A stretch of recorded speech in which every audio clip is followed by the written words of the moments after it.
Assalamualaikum Bapak Ibu Saudara-saudariku semua. Insya Allah kita akan buat revisi video-video kita terdahulu tentang SHEQ Management System, Safety, Health, Environmental, and Quality Management System. Seri pertama ini merupakan pendahuluan. Untuk memahami manajemen sistem, kita harus mendefinisikan apa itu manajemen sistem. Manajemen sistem adalah seperangkat kebijakan, proses, dan prosedur yang digunakan oleh organisasi untuk memastikan bahwa ia dapat memenuhi standar minimum yang dipersyaratkan untuk mencapai tujuannya. Kalau organisasi tersebut ingin memberikan keselamatan dan kesehatan bagi orang-orang yang bekerja di organisasi tersebut, dia harus menerapkan sistem manajemen keselamatan dan kesehatan kerja.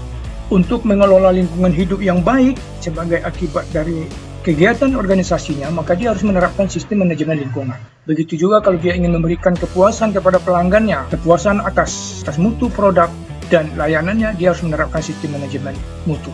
Dan agar penerapan sistem manajemen mutu tersebut terarah dan terukur, maka dia harus menerapkan sebuah standar. Untuk keselamatan dan kesehatan kerja, kita bisa menerapkan standar ISO 45000, OSHA 18000 atau SMK 3. Untuk manajemen lingkungan kita bisa menerapkan ISO 14000 dan untuk manajemen mutu kita bisa menerapkan ISO 9001. Untuk menerapkan semua standar tersebut seringkali dilakukan melalui pendekatan PDCA, Plan, Do, Check, Action.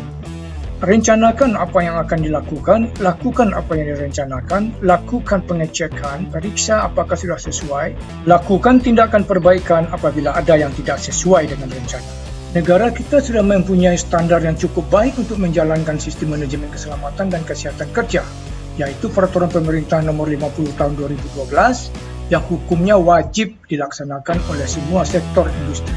Siklus PDCA-nya dimulai dengan penetapan kebijakan K3, dilanjutkan dengan perencanaan, pelaksanaan, pemantauan, evaluasi, dan peninjauan ulang, dan seterusnya. Itulah yang kita kenal dengan perbaikan berkelanjutan atau continual improvement. Kebijakan K3 harus ditetapkan sedemikian rupa sehingga semua orang memahami bahwa organisasi mempunyai komitmen yang tinggi untuk melaksanakan keselamatan dan kesehatan kerja tersebut. Untuk perencanaan K3, saya highly recommended, sangat menyarankan untuk dimulai dengan HIRA. HIRA, Hazard Identification and Risk Assessment. Tapi kalau Anda mau menerapkan ISO 45000 atau OSHA 18000 juga tidak ada yang melarang. Untuk sistem manajemen lingkungan yang internationally recognized itu adalah ISO 14001. Sebagai bagian dari plan dari siklus PDCA, kita harus menetapkan kebijakan lingkungan dan melakukan aspek impact analysis. Pada kegiatan aspek impact analysis ini, kita harus melakukan identifikasi semua aspek lingkungan dari aktivitas organisasi yang mungkin atau memiliki dampak terhadap lingkungan.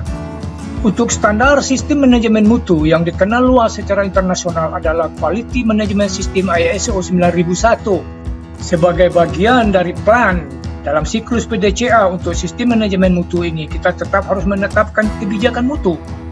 Dan kemudian kita harus melakukan rencana mutu.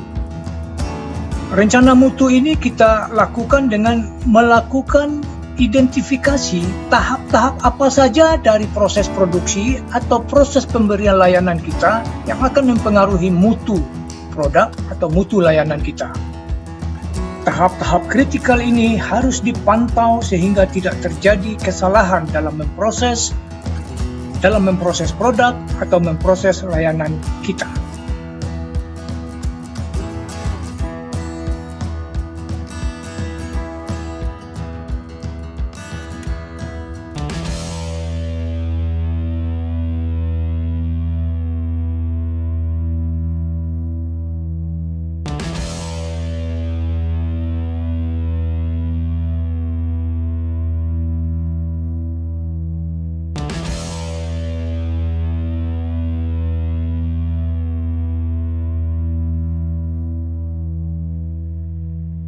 Terima kasih atas perhatian Bapak Ibu Saudara-saudariku semua.